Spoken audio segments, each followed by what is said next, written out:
नमस्कार दोस्तों, स्वागत है आपका स्टडी अपडेट्स पर। मैं हूं नेहा मिश्रा। दोस्तों यहाँ पर मिलेंगे आपको करंट अफेयर्स के कुछ क्वेश्चन आंसर्स को पढ़ने के लिए वीडियो के अंत तक बने रहिएगा। हमारा पहला क्वेश्चन है, निम्न में से किस मंत्रालय द्वारा हाल ही में road accidents in India 2020 report जारी की गई है? पहला ऑप्शन शिक्षा मंत्रालय, दूसरा खेल मंत्रालय, तीसरा बाल विकास मंत्रालय और चौथा ऑप्शन सड़क परिवहन और राजमार्ग मंत्रालय द्वारा। दोस्तों किसके द्वारा जारी की गई है रिपोर्ट? इसको सोचने और बताने के लिए मैं आपको 5 सेकंड देती हूँ, जिसके लिए आपका टाइम शुरू होता है।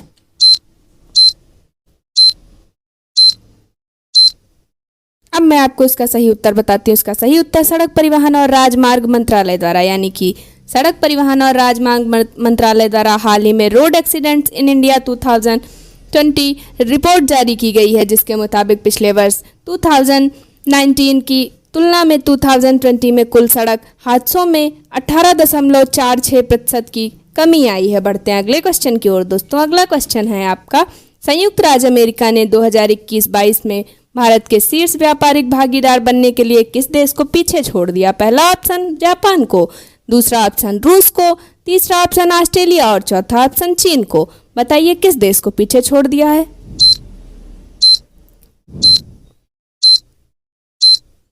अब मैं आपको बताती हूँ वह कौन सा देश है जिसको पीछे छोड़ दिया है। दोस्तों चीन को, यानी कि संयुक्त राज्य अमेरिका ने 2021-22 में भारत के शीर्ष व्यापारिक भागीदार बनने के लिए चीन को पीछे छोड़ दिया है। वाणिज्य मंत्रालय के आंकड़ों के अनुसार 2021-22 में अमेरिका और भारत के बीच द्विपक्षीय व्यापार 119.42 बिलियन अमेरिकी डॉलर रहा है। बढ़ते हैं अगले क्वेश्चन की ओर। अगला क्वेश्चन है आपका दोस्तों, फोर्ब्स पत्रिका ने फोर्ब्स 30 अंडर 30 एशिया लिस्ट 2022 का कौन सा संस्करण जारी किया है? पहला ऑप्शन 5वां संस्करण, दूसरा ऑप्शन 7वां संस्करण, तीसरा ऑप्शन 8वां संस्करण और चौथा ऑप्शन 10वां संस्करण। बताइए कौन सा संस्करण जारी किया है?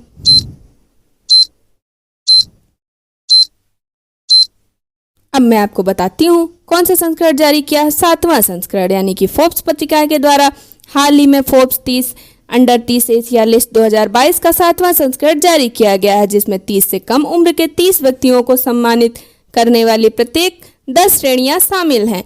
2022 की सूची की औसत आयु 26.8 है और सूची में सबसे कम उम्र की सम्मान 14 वर्षीय जापानी ओलंपिक स्केटबोर्डिंग स्वर्ण पदक विजेता मोमीजी निशिया हैं। बढ़ते हैं अगले क्वेश्चन की ओर। अगला क्वेश्चन है आपका, निम्न में से किस फिल्म निर्माता और लेखक को हाल ही में MIFF 2022 समारोह V Shantaram lifetime achievement award से सम्मानित किया गया है? पहला ऑप्शन यश राज, दूसरा ऑप्शन चेतन भगत, तीसरा ऑप्शन संजीत नार्वेकर और चौथा ऑप्शन राजनाथ शर्मा। बताइए किसको?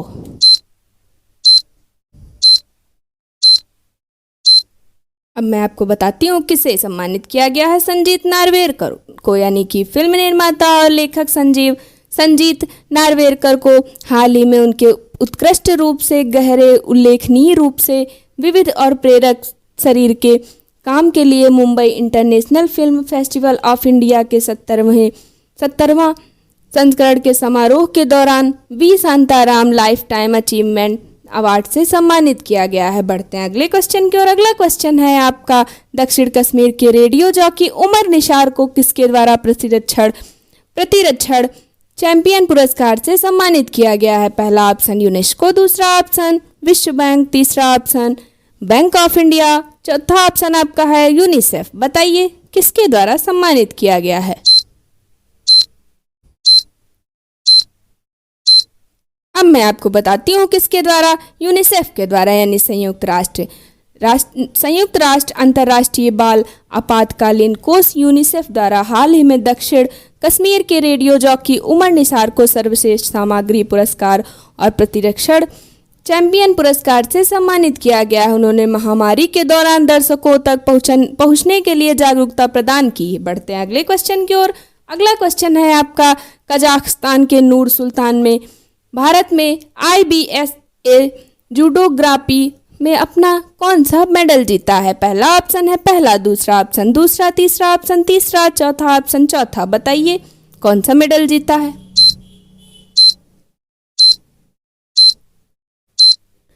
इसका सही उत्तर है दोस्तों पहला मेडल, यानी कजाकिस्तान के नूर सुल्तान में भारत ने IBSA जूडो ग्रां प्री में अपना पहला मेडल जीता है। Indian blind and para judo association के जुडोका कपिल परमार देश को मेडल दिलाने के लिए तहे दिल से तारीफ के पात्र हैं। दोस्तों अगला क्वेश्चन है आपका, भारत और पाकिस्तान के बीच हाल ही में सिंधु जल संधि पर कौन सी द्विपक्षीय बैठक हुई है? पहला ऑप्शन 12वीं बैठक, दूसरा ऑप्शन 15वीं द्विपक्षीय बैठक, तीसरा ऑप्शन 17वीं और चौथा ऑप्शन 118वीं। बताइए कौन सी बैठक हुई है?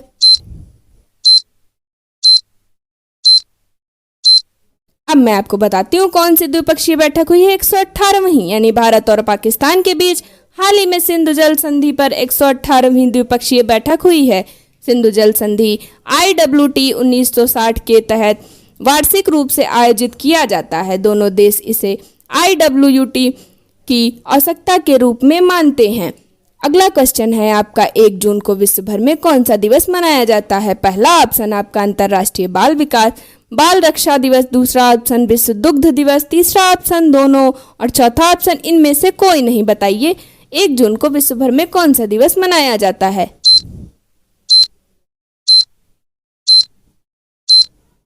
दोस्तों 1 जून को विश्व भर में अंतर्राष्ट्रीय बाल रक्षा दिवस एवं विश्व दुग्ध दिवस यानी कि दोनों दिवस मनाए जाते हैं। 1 जून को विश्व भर में अंतर्राष्ट्रीय बाल दिवस, बाल रक्षा दिवस और विश्व दुग्ध दिवस मनाया जाता है। रूस में अंतर्राष्ट्रीय बाल रक्षा दिवस पहली बार वर्ष 1949 में मनाया गया था, जबकि विश्व दुग्ध दिवस पहली बार साल 2001 में पूरे विश्व में मनाया गया था। दोस्तों अगला क्वेश्चन है आपका, विश्व स्वास्थ्य संगठन और किसने हाल ही में पहली global report on assistive technology GREAT जारी की है? पहला ऑप्शन आपका नीति आयोग, दूसरा यूनेस्को, तीसरा भारत सरकार और चौथा ऑप्शन संयुक्त राष्ट्र बाल कोष। किसने जारी की है? बताइए।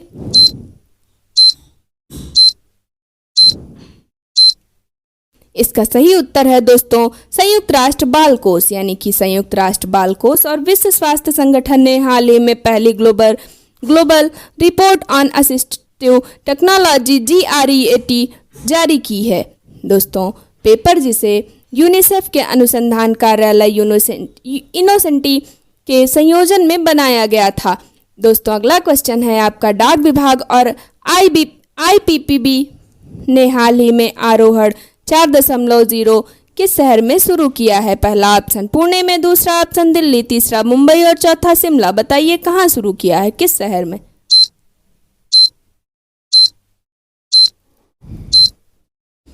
इसका सही उत्तर है शिमला में, यानी कि हिमाचल प्रदेश के शिमला में हाल ही में डाक विभाग और India post payments bank IPPB ने हाल ही में आरोहण 4.0 के वरिष्ठ पदाधिकारियों की 2 दिवसीय बैठक शुरू हुई है। इसका उद्देश्य वित्तीय समावेशन अभियान को और गहरा करने और भारत के प्रत्येक नागरिक को बैंकिंग समाधान प्रदान करने के तरीकों पर चर्चा और विचार विमर्श करना है। दोस्तों ये थी आज की हमारी करंट अफेयर्स की वीडियो। अगर आपको पसंद आई तो वीडियो को लाइक शेयर कमेंट जरूर करिएगा और हमारे चैनल को सब्सक्राइब करके बेल आइकन दबाना बिल्कुल मत भूलिएगा। Thank you friends.